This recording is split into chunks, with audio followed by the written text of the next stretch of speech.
In 480 BC, the same year the Persian Empire reached the height of its power, a punishment was carried out so brutal, so deliberate, that even the chroniclers of the ancient world struggled to describe it without shuddering. It began in a tent beside the Hellespont, where the sea was black with storm clouds, and the wind carried the smell of salt and blood. King Xerxes, son of Darius the Great, stood alone, his eyes fixed on the waves that had dared to defy him. The bridges he had ordered, built across the waters, had been torn apart by the sea. To his generals it was an accident of nature. To Xerxes, it was an act of rebellion. That night he did not curse the engineers who had failed him. He cursed the sea. He ordered it whipped with chains, 300 lashes upon the water, and commanded his soldiers to brand it with hot iron as punishment for disobedience. But the sea was not the only thing that would suffer his wrath. In the darkness beyond his tent, his guards dragged forward the men who had built the bridge. They were tied to stakes, flayed alive, their skin torn away as the waves crashed behind them. The punishment was a warning, but it was also a confession that the king who ruled from India to Egypt had become a prisoner of his own rage. This was the beginning of a spiral that would end years later in the palace of Persepolis, in a chamber filled with gold and terror, where Xerxes would order the most horrifying act ever recorded in Persian history. When Xerxes inherited the throne of Persia, he inherited more than an empire. He inherited an expectation to be greater than his father, to finish what Darius had begun, to conquer the Greek world that had humiliated them. The Persian court had never seen a ruler so consumed by legacy. Every order, every campaign, every monument was an attempt to carve eternity into stone. But when the invasion of Greece collapsed at Salamis, and his vast army was shattered, Xerxes' divine image cracked. The man who had whipped the sea could not command the winds. His soldiers drowned, his fleet burned. His dream of Europe turned to ashes.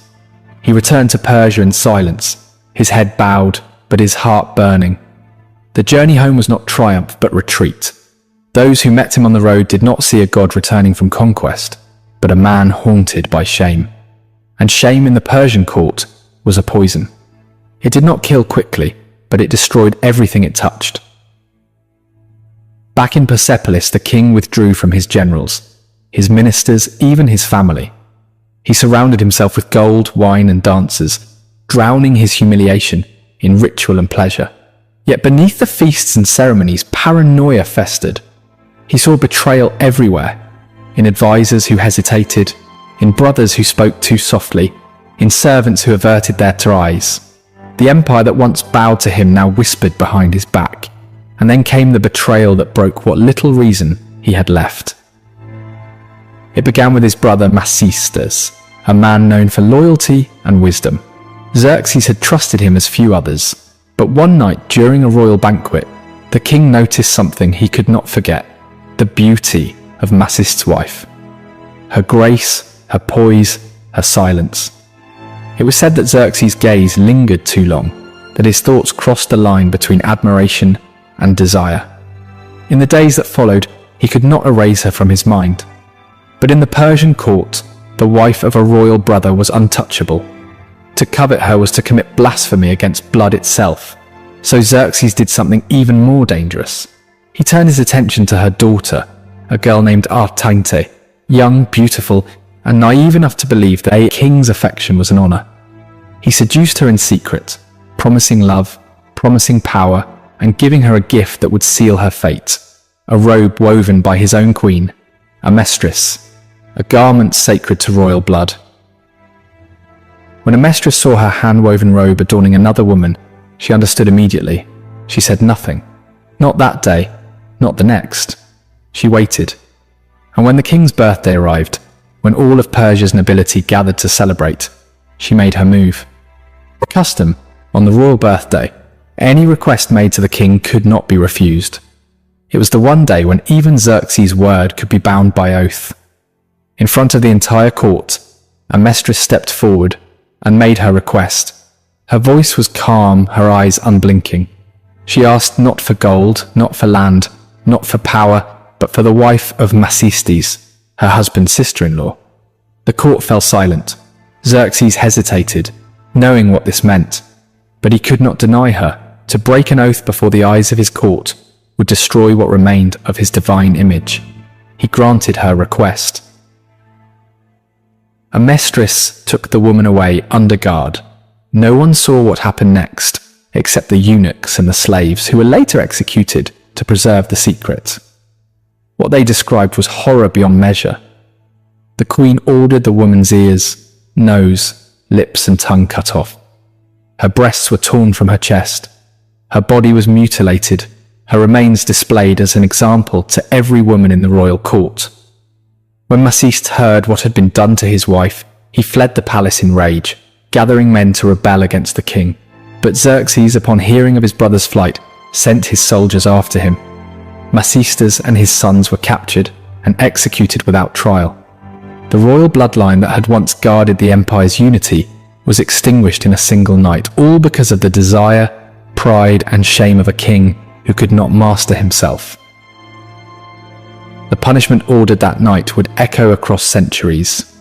Herodotus, the historian who chronicled the empires of the ancient world, wrote that even he hesitated before putting ink to parchment, calling it one of the most horrifying acts ever committed within a royal court. For the Persians, it became a whispered memory, proof that the wrath of kings was more feared than the swords of enemies. And yet the story did not end there, because Xerxes himself, the man who once commanded nations, would not die in glory or in war. He would die the way all tyrants do, betrayed by those closest to him, murdered in his bed by his own guards, his blood soaking the same marble he once believed eternal. The morning after the queen's vengeance, the halls of the Persian palace were silent. Servants walked barefoot through corridors where the scent of blood clung to the air, and not even the whisper of silk disturbed the stillness.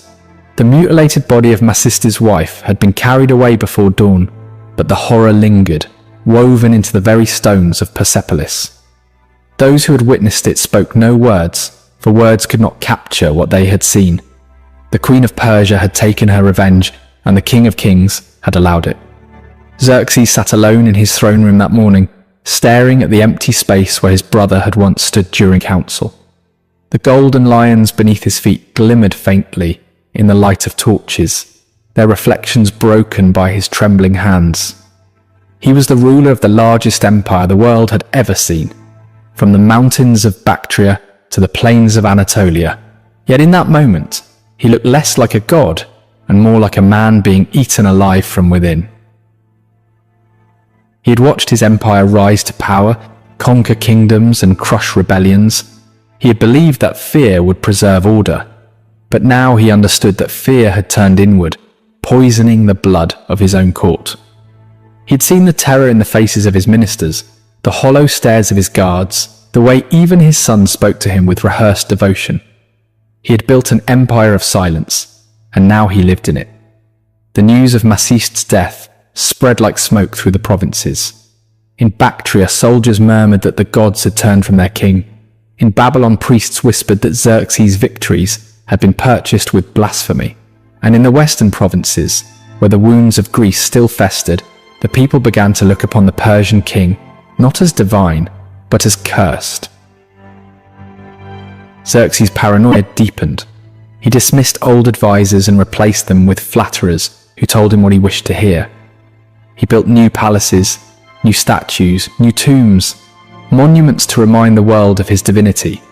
But each new stone seemed to carry the weight of his sins.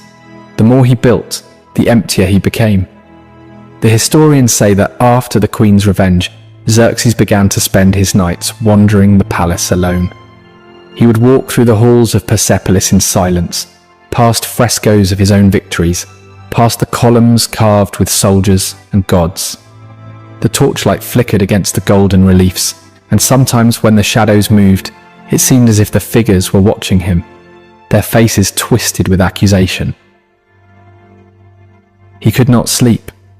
In his dreams he saw the faces of the dead, the bridge builders flayed at the Hellespont, the generals executed for failure, the artisans tortured for imperfection, his brother's wife screaming without a tongue. And behind them all stood the ghost of Darius, his father, the king who had once built the empire with patience and order. Xerxes saw him clearly in his nightmares, not in anger, but in disappointment. Even his queen, Amestris, the woman who had unleashed such cruelty, became a stranger to him. She still sat beside him in the throne room, her face calm and unreadable, but every time he looked at her, he saw the shadow of what she had done. The marriage that had once bound the throne together had become a silent war, fought with glances and unspoken threats. Years passed, but the stain of that night never faded. The empire continued outwardly strong, its armies vast, its wealth unimaginable. But the foundation had cracked. Governors in distant provinces began to act with independence. The loyalty of the satraps grew uncertain. The unity that had once defined the Achaemenid dynasty began to fray, thread by thread. And then came the night when the cycle of blood finally turned against the king himself. It was late summer, the year 465 BC. The air was heavy with the scent of burning oil and crushed pomegranate. Xerxes was older now, his hair streaked with grey, his strength dimmed but his temper unchanged. He had become a man who trusted no one. Not his ministers, not his soldiers, not even his sons. His sleep was guarded by the immortals, the elite corps sworn to die for him. But even they had begun to whisper in secret. Among them were two men, Artabanus, the commander of the royal guard, and Amestris, his confidant. Both had served Xerxes for years. Both had watched him lose himself to paranoia and grief. And both had decided that the time of the King of Kings had come to an end. One night, as the palace slept, they entered the royal bedchamber. The guards at the door bowed as they passed, not realizing what was about to unfold. The torches burned low, the air heavy with the perfume of cedarwood. Xerxes was asleep on his golden bed, his chest rising and falling slowly beneath embroidered linen. The men hesitated only for a moment before striking. When it was over, there was no shouting, no struggle, only silence. The King of Kings was dead, murdered in his sleep by those who had once sworn to protect him. His blood soaked into the silk sheets, dark and gleaming under the moonlight. The empire that had once feared his voice awoke the next morning to find it gone forever. Artabanus would not rule for long. Within days he was executed by Xerxes' son, Artaxerxes I, in a palace purge that mirrored his father's cruelty. The cycle of vengeance continued, passed from father to son, from king to king.